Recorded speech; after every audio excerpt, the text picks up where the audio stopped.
Good afternoon, everyone. It's Monday, the 11th of November. Happy Singles Day, 11/11 today. So for all you single people and for all of us married people, I hope you find some good bargains today.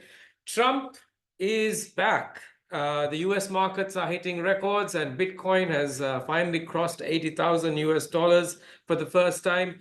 Asian markets have been mixed, particularly because China's debt swap has disappointed some investors. Now, one thing is for certain, unpredictability and volatility are going to go up a lot next year. So today we're going to spend most of our show talking about Trump 2.0 and what that really means. And particularly to the Fed. What does Trump mean to the Fed's interest rate cutting trajectory, as well as what is China really doing with this debt swap? Is it really a stimulus? We have Erica Tay, our economist, joining us to discuss this. And then we go on to ASEAN. A tougher Trump on China could actually see China pivoting more and more towards Southeast Asia. We have our Thai head of research, Chuck Reang Sin Priya, who will be talking to us about why Thailand could be one of the potential winners here. And then we talk about the Singapore banks, who actually could be overall winner in this whole Trump 2.0 game as well, especially after the record-breaking third quarter results. And I'll take you through our thinking there. And then we also have Jarek joining us. He thinks he has one conviction name, which is going to be a big winner in Trump world. We'll have explain what that is. So do stay with us till the end. And also we have Amirul, our chart guy, with two trading buy ideas as well. So do stay with us. Now, first of all, let's start with Erica. Erica, welcome to the show. Now, Erica, the Fed cut rates by 25 basis points right after the US election. Do you think this trajectory of easing will continue now that Trump is in the White House, who is generally seen as inflationary? Hi, Thailand. So indeed, last week, the Fed cut interest rates by 25 basis points. So this was very much anticipated by the market and already priced in. Now, whether Trump's policies will be inflationary, I believe so. In particular, I think the Fed itself is no longer sure that inflation is going to fall steadily. So in its statement last week, it actually removed a very important phrase from its monetary policy statement. So it removed the phrase gaining confidence that inflation is falling to 2%. So I think what this is hinting at is that Trump's policy platform, or what he has campaigned on, has two inflationary elements. Now, first of all is, of course, what we all know, that he is threatening to impose tariffs of up to 20% on the world and 60% or more on China. So this will increase consumer prices for Americans.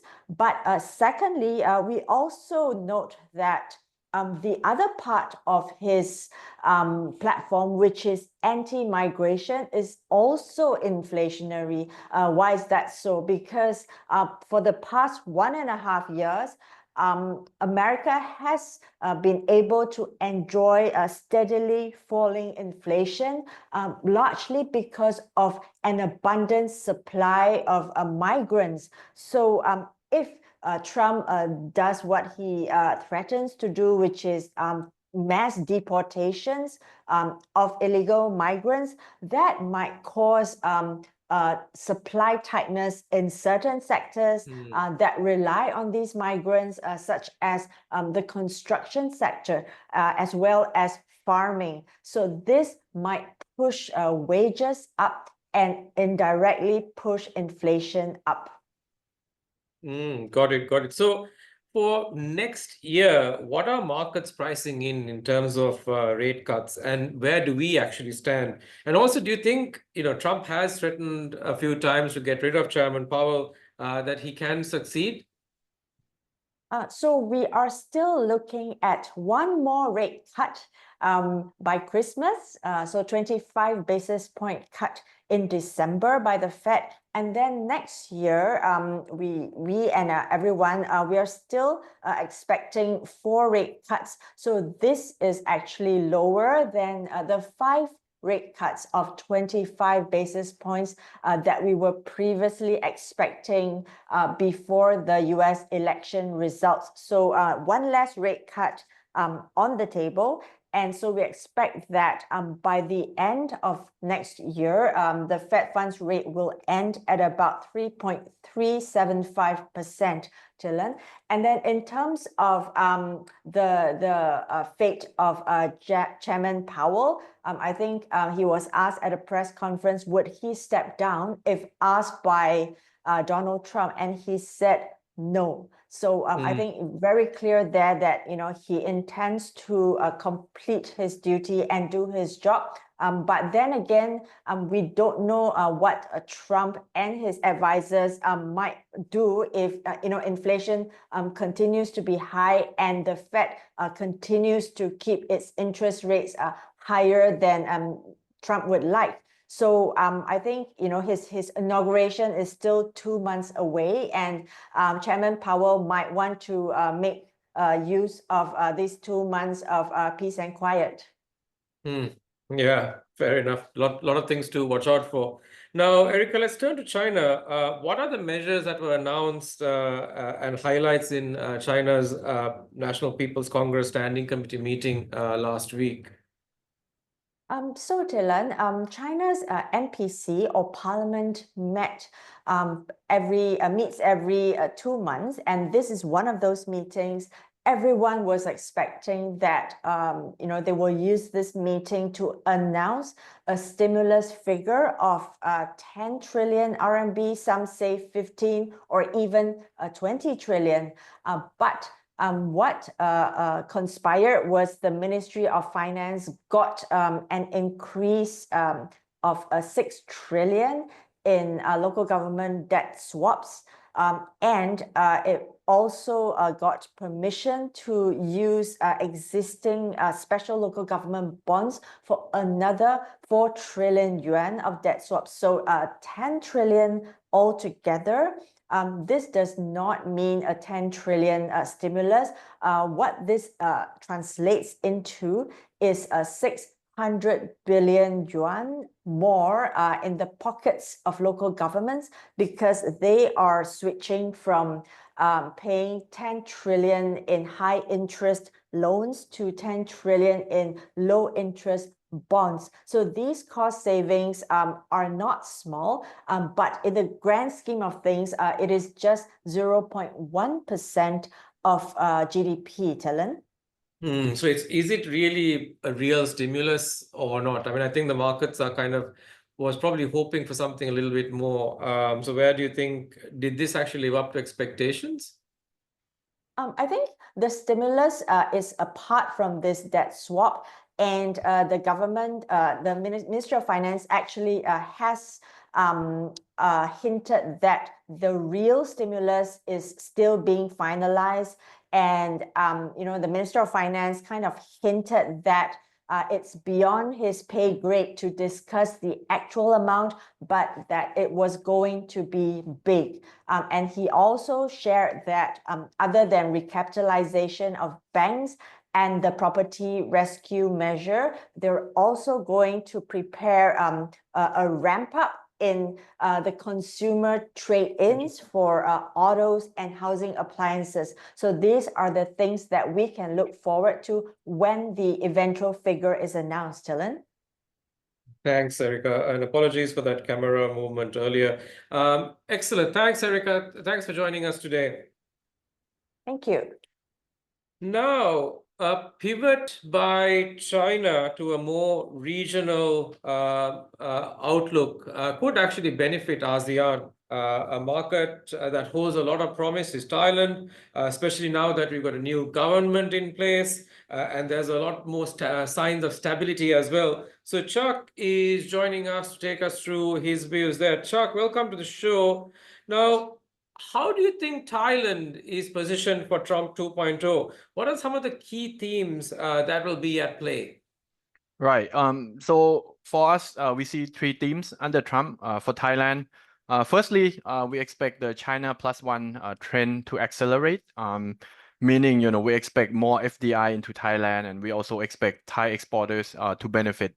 We have seen some of this happening over the past couple of years. We have Chinese EVs coming, etc. But we think more will be coming, and as I said, the trend could accelerate. So the key beneficiaries here are firstly the industrial estate companies. So names like WHA and Amata, these are the ones that are best positioned to capture the FDIs.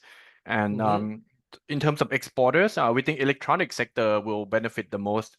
So we just had a mammoth initiation report on Thai electronics. So in it we detail how Thailand might benefit, particularly for electronics that require little labor, and it's not so much tied up with the supply chain in China. So the names that we have as top pick is HANA. This is they specialize in the IC assembly and testing, and they also have pretty sizable electronics assembly business. And they're now getting into silicon carbide, which is power electronics used for EVs. So HANA is our topic in the electronic space, but I think most of the names will benefit as well. And then we have exporters in the food and the agri sectors. So things like rubber or rubber products, or even potentially food processors. We also think logistics companies could benefit from the growth in export trends. So we like RCL and WICE. So again, this is the key beneficiaries. On the flip side, there are a few companies that could be hurt by this. So namely, SCG Packaging, which relies on China quite a bit for their as an export destination for their packaging products. And we also think that petrochemical names like PTTGC could get hurt by this because China is also one of their major markets. So that's the first theme under Trump. And then the second theme, we think this is mostly has to do with the rates that Erica mentioned. So we think inflation could stay higher, deficit could be a little bit bigger under Trump, and that could keep US rates high. So while that may not directly impact Thailand, there are some indirect impacts. So for example, when Fed cuts, then I think the Bank of Thailand also has a little bit of a more room to cut as well. But if rates was to stay higher for longer, or the cuts will be a little bit slower than the market is expecting, then I think that could keep high rates more elevated. And at the long end, while US let's say 10-year Treasury doesn't really impact Thailand directly, there's actually been a little bit of correlation actually between Thailand 10-year and US 10-year yields. I think most of that has to do with capital flows. So again, if US Treasury was to stay higher, Thai rates would also be higher as well. So on that basis, we think rate cut plays such as consumer finance, property or utilities, or even telcos could get hurt by the higher rates. On the flip side, we think big banks and life insurance companies could benefit. So in the banks, we like Krum Thai Bank. That's our top pick among the bigger banks. And then for life insurers, we have Bangkok Life and Thai Life as the key proxies for the high rates. So that's the second theme. And then lastly, the last theme that we see is the potential impact on energy. We think Trump's foreign policies will lead to potentially, a quicker how should I say, like a peace or resolution in both Ukraine and potentially in the Middle East as well. I think that could help remove some of the risk premium that the market is placing on global oil and gas prices. At the same time, I think Trump's environmental policies could favor more oil and gas production. You know, Trump keeps saying that he would drill on his first day, so that implies higher US oil and gas output, which again could weigh on the global oil and gas prices. I think this is overall a headwind for the energy space. So we would be a little bit cautious on names like PTTEP. So those are the key themes under Trump for Thailand. Great, Chuck. That's very comprehensive and informative. So yeah, so quite a few names there. You can actually get Chuck's full report in our newsletter today, and you can also see some of the key picks on screen as well. So do refer to that. Thanks, Chuck, for joining us. Sure. Thank you. Now let's turn to the Singapore banks. We upgraded the whole sector about a month ago, and we saw all three banks reporting record third quarter results, all ahead of expectations. DBS beat the most, followed by UOB and then OCBC. Now, when you peel back the layers, we see that non-interest income did most of the heavy lifting. All three had very big contributions from their trading books, where they actually traded their own books on prop trading, given all the volatility that you saw in FX as well as equity derivatives last quarter. More than half of trading income was basically their own trading. Now, this segment tends to be pretty unpredictable, but given the market volatility going into the fourth quarter as well, we do think that this momentum can continue to last. Most importantly, fee income saw a very strong recovery led by wealth management. We're seeing clients are starting to put more money to work. They're taking more risks, and that is actually good for bank fees. And we're also seeing a lot more FDs being shifted out. FD deposits actually fell by about 3 to 4% on a quarter-on-quarter basis for the sector. Plus, all three have hired a lot of new relationship managers in the wealth space. And we think that that will help with the wealth momentum coming through over the next few months. Indeed, generally, when you add an RM, within 3 years, the productivity of that RM typically goes up by about 8x. So there's a lot more upside there to expect. On the non-interest income side, we did see that NIMs are actually holding quite steady. The banks have been adding duration, shifting more to so that they can lock in some of the higher yields. And they've also been placing more liquidity in low risk and low yield instruments. Now, with the Trump win, and as we talked about with Erica earlier, the Fed may be a little bit more measured in terms of rate cuts, so that will actually help upgrade some of our net interest income expectations as well. We also saw costs were very well managed. Allowances are coming in below expectations.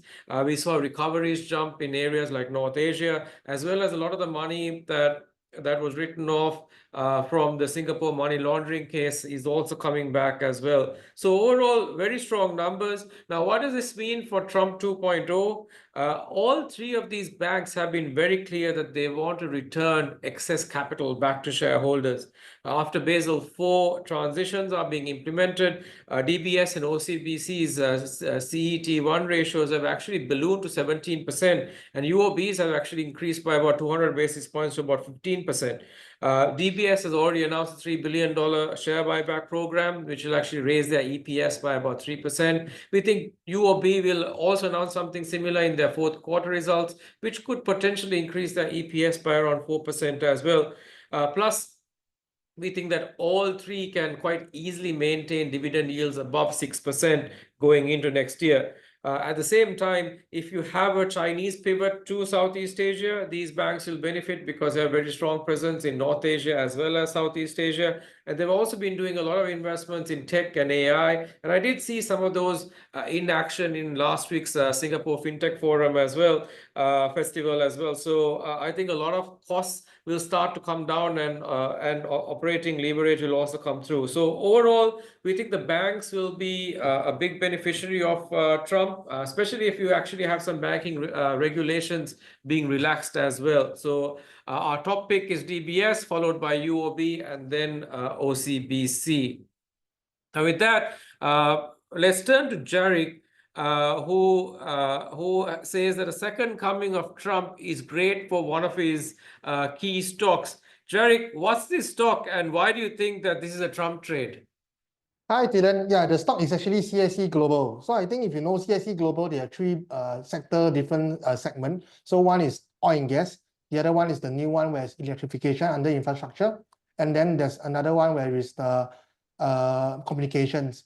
So the reason why they diversify into electrification or infrastructure projects is because the oil and gas activities, in the US has actually gone down since the oil price crash. So they have to diversify into a new growth area. But now that Trump is back, Trump is a very pro advocate of, making oil price lower, and also most importantly, increasing the oil production in the US. And if he actually removes some of this legislation and lessen some of these regulations, and then that will actually increase some of these activities in the US. And with the increase in activities in the US, that would result in actually more projects for CSE on the oil and gas side, which has been coming down for the last few years. And with that, all three segments of CSE would then be growing. So this actually gives them a chance for them to actually reverse this trend from oil and gas. And at the same time, the communications as well as the infrastructure projects are actually already doing well at the moment. So with that, we do think that all three stars can be aligned for CSE if Trump actually keeps his word into ramping oil production in the US. Got it. So all engines firing for CSE. That's something to watch out for. Now, another stock where you actually downgraded target price by around 11% is Venture, and you're keeping your whole rating there. What's driving this thinking, Jerry?